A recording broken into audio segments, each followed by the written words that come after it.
në këtë takim u dëshmua ajo që LDP-ja kishte thënë gjithherë, që në Kosovë, sipas rezultatit zgjedhor të 9 shkurtit, nuk ka shumicë parlamentare. Dhe pikërisht ky është deklarimi i 52 përfaqësuesve të 52 deputetëve shqiptarë, që praktikisht janë shumica shqiptare, që në rrethanat e tanishme, në konstelacionin tanishëm politik, nuk ka shumicë parlamentare, rrjedhimisht afatet kushtetuese na detyrojnë të shkojmë drejt fatkeqësisht zgjedhjeve të reja. Ironikisht, në këtë takim u përmend shumë më shpesh qeveria unitetit dhe qeveria tranzicionit, si mundësi për të kaluar disa prej çështjeve urgjente. Ju kujtoj se para disa kohe, kur LDK-ja kishte propozuar këtë ide, ishte përqeshur edhe në përmbajtje, edhe në titull dhe në emërim. Tani kërkohet një fazë kalimtare për krizë, por është e pamundur.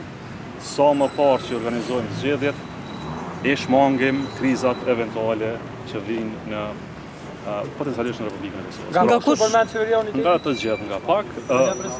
Tani, shqyqoni, flitej për unitet për tranzicion, për zgjidhje të krizës, pra flitej për konceptin e kalimit të çështjeve që ne i kishim paraqitur në atë 15 vjetësh. Pa dhe pretendime nga kryetari i lëvizjes vendosjes, pra pa pretendime edhe nga kryetari i lëvizjes vendosjes se ndoshta duhet provuar edhe një herë, por shumica e partive politike që përbëjnë shumicën shqiptare, 52 deputet, ishin të qartë duke deklaruar se nuk ka shumicë. A ka ndonjë marrëveshje zoti Abdixhi, ku edhe me qoftë me Partinë Demokratike apo parti tjera?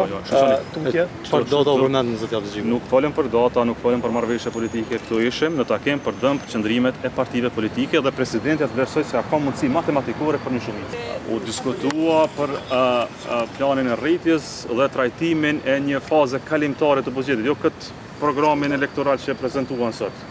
Pra u fol për një mundësi të kapërcimit të vazhdimit të buxhetit vjetër, në qenë se kemi një krizë ligjore, por qëndrimi jonë është shumë i qartë, sa më herët që i caktojmë zgjedhjet, më herët bëhet qeveria e re, dhe më herët qeveria e re e bën buxhetin e ri të Republikës.